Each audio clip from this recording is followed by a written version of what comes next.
Hi Martin, this is Josh at Encore with your freshly cut cowl panel removed. And thank you for your business and being patient with me for the past couple months while we tried to get together on something. I saw your posts on your rust-free notchback and how proud you are of rust-free. So I went and found a pretty damage-free and pretty rust-free cowl panel here. They're 35 years old. So I hope you don't expect perfection, but I have seen your body man's work, and man, he's a perfectionist. So with the little acorn dings and things that may be in this, I'm sure it'll be no problem. Just wanted you to get a look at it before I actually have you come out, just so you can see what it is, and if you have any questions or concerns, I can replace it with another one. It's a 91 notch. So going back home where it came from, I just had that Cowl grill on there. It's part of your order. I said I'd throw it in for you, so just so you can kind of see when installed. I mean, there's probably some little dings. I know there's one, it might even be covered by this panel. Looks like one little ding right there. But every other flaw that I saw would be hidden, more or less. So I'm gonna take that off. You'll have your choice of a handful of these when you get here. But I cut it real thin, so there's not going to be a lot of extra metal to take home. The face is good, the top is good. So I'm trying to use the glare of the sun here to give you the best view, and I'm trying to find any flaws myself. Like I said, I'm sure being as old as it is, there's going to be just minor imperfections, but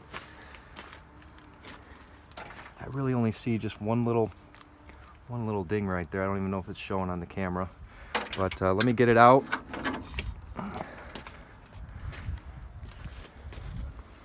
So again, I cut it only where you need it, just along the seams where the top and the face come off. I don't think there's any extra holes in it. These are all just factory holes for the wiper motor and vacuum tree and stuff like that.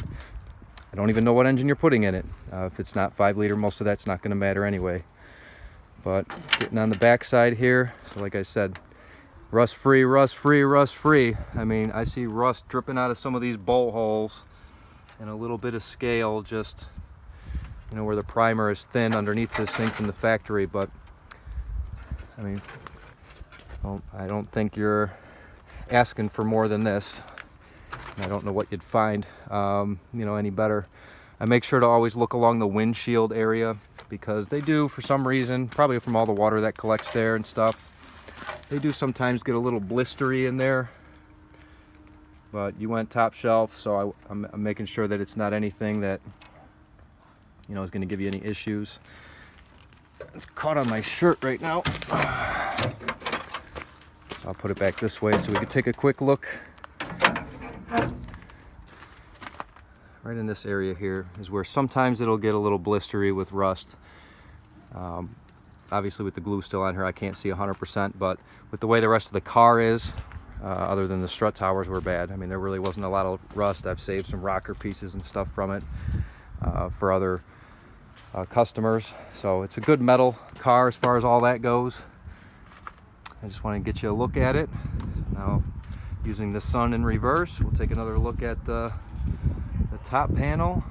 It's really hard to tell. There might be one little ding right there as well. It's just really hard to see. But again, I know your body guy is a rock star. If it's the same guy that you worked on the orange and black car, you could show this to him, see if there's any questions or concerns.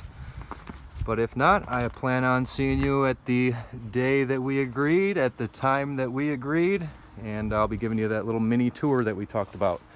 So thank you for your business and all the patience, and let me know what you think of this, and look forward to meeting you soon. Thanks.